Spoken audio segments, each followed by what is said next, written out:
Hi all, ഇന്നത്തെ വീഡിയോയിൽ ഞാൻ പ്രസൻറ്റ് ചെയ്യാൻ ഉദ്ദേശിക്കുന്ന ഡിഫറെൻറ്റ് പ്രോബ്ലം സോൾവിങ് പ്രോസസ്സുകളാണ്. അപ്പോൾ നമ്മൾ എന്താണ് പ്രോബ്ലം സോൾവിങ് അപ്രോച്ചസ് അല്ലെങ്കിൽ different strategies four problem solving എന്നുള്ളതൊക്കെ നമ്മൾ പ്രീവിയസ് വീഡിയോയിൽ കണ്ടു കഴിഞ്ഞു. പിന്നെ നമുക്കറിയേണ്ടത് ഈ പ്രോബ്ലം സോൾവിങ് പ്രോസസ്സുകൾ എന്തൊക്കെയാണ്, അതായത് different phases of problem solving approaches. അപ്പോൾ അതിലേക്ക് എത്തുന്നതിന് മുന്നേ നമുക്ക് ആദ്യം അറിയണം എന്താണ് ഒരു പ്രോസസ്സിംഗ് മോഡൽ. ഇപ്പോൾ കമ്പ്യൂട്ടേഴ്സ് ഇൻഫർമേഷൻ പ്രോസസ്സിംഗ് മോഡൽ അല്ലെങ്കിൽ ഒരു കമ്പ്യൂട്ടറിൻ്റെ സിസ്റ്റം മോഡൽ എന്താണെന്ന് നമ്മൾ അറിഞ്ഞിരിക്കണം. അപ്പോൾ മെയിനായിട്ടും ഇതിനകത്ത് 3 കാര്യങ്ങളാണ് വരുന്നത്: ഇൻപുട്ട്, പ്രോസസ്സ്, ദെൻ ഔട്ട്പുട്ട്. അപ്പോൾ ഈ ഫിഗർ റെപ്രസെൻ്റ് ചെയ്തേക്കുന്ന ഒരു സിസ്റ്റം മോഡലാണ്. അപ്പോൾ ഈ ഫിഗറിനകത്ത് നമുക്ക് ഡിഫറെൻറ്റ് ഇൻപുട്ട് ഡിവൈസസുകൾ കാണാം. അപ്പോൾ ആ ഒരു സെക്ഷനിൽ ഇൻപുട്ട് ഡിവൈസസ് വഴിയാണ് നമ്മുടെ ഏതൊരു പ്രോസസ്സിങ്ങും അല്ലെങ്കിൽ ഏതൊരു പ്രോബ്ലം നമുക്ക് സോൾവ് ചെയ്യണം എന്നുണ്ടെങ്കിലും നമ്മൾ അതിനൊരു ഇൻപുട്ട് ഉണ്ടായിരിക്കും, ദെൻ അതിനൊരു ഔട്ട്പുട്ട് ഉണ്ടായിരിക്കും, ദെൻ അതിന് ഡിഫറെൻറ്റ് പ്രോസസ്സിലൂടെ കടന്നു പോകണം, ഡിഫറെൻറ്റ് സ്റ്റെപ്സിലൂടെ കടന്നു പോകണം. ഈ 3 ഫേസസ് ആണ് മെയിനായിട്ടും ഒരു പ്രോബ്ലം സോൾവിങ്ങിൻ്റെ 3 ഫേസസ് ആയിട്ട് വരുന്നത്. അപ്പോൾ ഇൻപുട്ട് എടുക്കുന്നത് നമ്മൾ ഇൻപുട്ട് ഡിവൈസസിലൂടെയാണ്. കീബോർഡ്, മൗസ്, അല്ലെങ്കിൽ ക്യാമറ ആവാം, അല്ലെങ്കിൽ സ്കാനർ ആവാം, അങ്ങനെ ഡിഫറെൻറ്റ് ഇൻപുട്ട് ഡിവൈസസ് അവൈലബിൾ ആണ്. സോ ഈ ഇൻപുട്ട് ഡിവൈസസ് വഴിയാണ് നമ്മൾ ഇൻപുട്ട് ഡേറ്റ ഒരു പ്രോസസ്സിങ്ങിന് വേണ്ടിയിട്ട് എടുക്കുന്നത്. ദെൻ പ്രോസസ്സിംഗ് നടത്തുന്നത് with the help of A micro processor or നമ്മൾ വാങ്ങിക്കുന്ന നമ്മുടെ സിസ്റ്റത്തിലുള്ള CPU-യിലുള്ള, ഇതൊരു CPU ആണ് കാണിച്ചേക്കുന്നത്. സോ CPU-യിലുള്ള ഒരു പ്രോസസ്സറിനെ ബേസ് ചെയ്തിട്ടാണെങ്കിൽ അല്ലെങ്കിൽ ആ ഒരു പ്രോസസ്സാണ് ഇതിൻ്റെ എക്സിക്യൂഷൻ്റെ ഒരു ഫൈനൽ റണ്ണിങ് പെർഫോം ചെയ്യേണ്ടത്. സോ ആഫ്റ്റർ പ്രോസസ്സിങ് നമുക്കൊരു ഔട്ട്പുട്ട് കിട്ടുന്നു എന്ന് വിചാരിക്കാം. സോ ഈ ഔട്ട്പുട്ട് നമ്മൾ കാണുന്നത് ഡിഫറെൻറ്റ് ഔട്ട്പുട്ട് മീഡിയയിലൂടെയാണ്.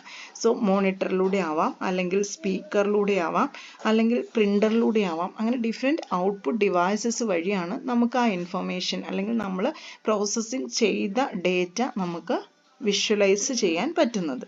അപ്പോൾ ഇതാണ് ഒരു പ്രോസസ്സിംഗ് മോഡൽ അല്ലെങ്കിൽ ഒരു സിസ്റ്റം മോഡൽ കൊണ്ട് ഉദ്ദേശിക്കുന്നത്. Then computer as a model for computation. Computations perform ചെയ്യാൻ വേണ്ടിയിട്ട് നമ്മൾ എന്ത് ചെയ്യുവാണ്, ഒരു കമ്പ്യൂട്ടർ മോഡൽ ഡെവലപ്പ് ചെയ്തിട്ടുണ്ട്. സോ അതിൻ്റെ മെയിൻ 3 സ്റ്റേജസ് എന്ന് പറയുന്നത് നമ്മൾ ഓൾറെഡി പറഞ്ഞു: ഇൻപുട്ട്, പ്രോസസ്, ദെൻ ഔട്ട്പുട്ടാണ്. അങ്ങനെ ഈ ഒരു സ്റ്റേജിലൂടെ കടന്നു പോകുന്നു. ദെൻ ഈ പ്രോസസ്സിംഗ് എന്ന് പറയുന്നത് നമുക്ക് ഇപ്പോൾ കോംപ്ലക്സ് പ്രോബ്ലംസ് ഒക്കെ ആണെങ്കിൽ ഒരുപാട് തവണ ഐട്രേഷൻസ് അല്ലെങ്കിൽ പ്രോസസ്സിങ് മൾട്ടിപ്പിൾ ടൈംസിൽ പെർഫോം ചെയ്യേണ്ടി വരും. അത് ഡിപ്പെൻഡ്സ് അപ്പോൺ ദി പ്രോബ്ലം. ഇതിപ്പോൾ നോർമലി ഒരു സിമ്പിൾ പ്രോബ്ലം സോൾവ് ചെയ്യണമെന്നുണ്ടെങ്കിൽ അതിനൊരു ഇൻപുട്ട് ഉണ്ടായിരിക്കും, ദെൻ അതൊരു പർട്ടിക്കുലർ പ്രോസസ്സിലൂടെ കടന്നുപോയി ദെൻ നമുക്കൊരു ഔട്ട്പുട്ട് കിട്ടും. നെക്സ്റ്റ്, പ്രോബ്ലം സോൾവിങ് എന്താണ് നമ്മൾ ഓൾറെഡി കഴിഞ്ഞ ക്ലാസ്സിൽ പറഞ്ഞായിരുന്നു. എന്നാലും problem solving is a step by step process of looking at information about a situation and coming up with a right solution. മെയിനായിട്ടും 3 കാര്യങ്ങളാണുള്ളത്. ഒന്ന്, ബേസ്ഡ് ഓൺ ദ ഇൻഫോർമേഷൻ, എന്താണോ നമ്മുടെ കയ്യിലിരിക്കുന്ന ഇൻപുട്ട് ഇൻഫോർമേഷൻ, അതിനനുസരിച്ചിട്ട് നമ്മൾ പ്രോസസ്സിംഗ് പെർഫോം ചെയ്യുക. പ്രോസസ്സിംഗ് എന്ന് പറയുന്നത് set of sequence of steps ആയിരിക്കാം. ദെൻ അത് കഴിഞ്ഞതിന് ശേഷം നമുക്കൊരു right solution or right output നമുക്ക് കിട്ടും. So 3 components of system models already നമ്മൾ പറഞ്ഞു: ഇൻപുട്ട്, ഔട്ട്പുട്ട്, പ്രോസസ്സ്. ഇനി നമ്മളൊരു എക്സാമ്പിൾ വെച്ചിട്ട് ഇതെങ്ങനെയാണ്, ഇതിനകത്ത് ഇൻപുട്ട് എന്തായിരിക്കും, ഔട്ട്പുട്ട് എന്തായിരിക്കും, പ്രോസസ്സ് എന്തായിരിക്കും എന്നൊക്കെ എക്സ്പ്ലെയിൻ ചെയ്യാം.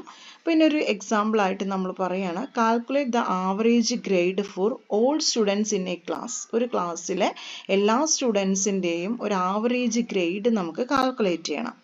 അപ്പോൾ നമുക്ക് ഇൻപുട്ടായിട്ട് നമുക്ക് എല്ലാ ഗ്രേഡുകളും ഉണ്ടെന്ന് വിചാരിക്കുക. അപ്പോൾ ഇൻപുട്ട് എന്ന് പറയുന്നത് ഗെറ്റ് ഓൾ ദി ഗ്രേഡ്സ്. എല്ലാ ഗ്രേഡ്സും നമ്മുടെ കയ്യിൽ, ഒരു സ്റ്റുഡൻസിൽ 50 സ്റ്റുഡൻസ് ഉണ്ടെങ്കിൽ ആ 50 സ്റ്റുഡൻസിൻ്റെയും ഗ്രേഡുകളെല്ലാം നമ്മുടെ ഇൻപുട്ടായിട്ടുണ്ട്.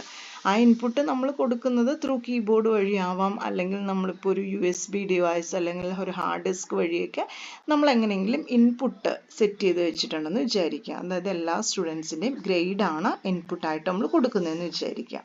സോ ഔട്ട്പുട്ടായിട്ട് നമ്മളിവിടെ പറഞ്ഞിട്ടുണ്ട് കാൽക്കുലേറ്റ് ദ ആവറേജ് ഗ്രേഡ്. അപ്പോൾ ആവറേജ്, ഈ എല്ലാ സ്റ്റുഡൻസിൻ്റെയും കൂടെ ആവറേജ് എടുത്തിട്ടുള്ളൊരു ഗ്രേഡാണ് നമുക്ക് ഔട്ട്പുട്ടായിട്ട് വേണ്ടത്. അത് ഔട്ട്പുട്ട് വേണ്ടത് നമുക്ക് ഐദർ മോണിറ്ററിലാവാം, അല്ലെങ്കിൽ ഒരു പ്രിൻ്ററിലാവാം, അല്ലെങ്കിൽ ഹാർഡ് ഡിസ്കിലേക്ക് തന്നെ സേവ് ചെയ്യുവാം, അങ്ങനെ എന്ത് വേണേലും ആവാം. ദെൻ ഇവിടെ നടക്കുന്ന പ്രോസസ്സ് എന്ന് പറയുന്നത് എന്താണ്? കാൽക്കുലേറ്റ് ദ ആവറേജ് ഗ്രേഡ് അല്ലേ. അപ്പോൾ അവിടെ നടക്കുന്ന പ്രോസസ്സിന് നമ്മൾ പറയുകയാണ് ആഡ് ദം ഓൾ അപ്പ്. ഈ നമുക്ക് കിട്ടിയേക്കുന്ന ഈ ഗ്രേഡുകളെല്ലാം നമ്മൾ ആഡ് ചെയ്യുക, എന്നിട്ടൊരു ആവറേജ് ഗ്രേഡ് കാൽക്കുലേറ്റ് ചെയ്യുക. നമുക്ക് കിട്ടിയിരിക്കുന്ന 50 സ്റ്റുഡൻസിൻ്റെ ഗ്രേഡ് തമ്മിൽ ആഡ് ചെയ്യുക, ദെൻ അതിൽ നിന്ന് ആവറേജ് കാൽക്കുലേറ്റ് ചെയ്യുക. ഇതാണ് നമ്മുടെ പ്രോസസ്സ്. ആ കിട്ടുന്ന ആൻസർ നമ്മൾ വിസിബിൾ ആക്കുന്നത് അല്ലെങ്കിൽ നമുക്ക് വിസിബിൾ ആയി കിട്ടുന്നതാണ് ഔട്ട്പുട്ട് കൊണ്ട് ഉദ്ദേശിക്കുന്നത്.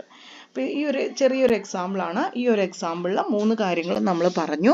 Calculate the average grade of all students എന്നാണ് നമ്മുടെ ക്വസ്റ്റ്യൻ എങ്കിൽ അതിൻ്റെ ഇൻപുട്ട് എന്ന് പറയുന്നത് എല്ലാ സ്റ്റുഡൻസിൻ്റെയും ഗ്രേഡുകളായിരിക്കും.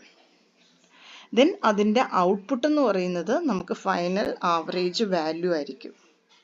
അതിൻ്റെ ഇടയിൽ നമ്മൾ എന്താണ് പ്രോസസ്സ് എന്ന് പറയുന്നത്, നമ്മൾ ഈ ആവറേജ് കണ്ടുപിടിക്കാനുള്ള ഇക്വേഷൻസ് അപ്ലൈ ചെയ്യണം.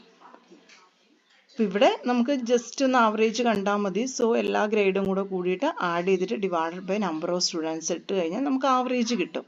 അതാണ് പ്രോസസ്സ് കൊണ്ട് ഉദ്ദേശിക്കുന്നത്. ഇത് ഏറ്റവും ബേസിക് ആയിട്ടുള്ളൊരു എക്സാമ്പിളാണ്.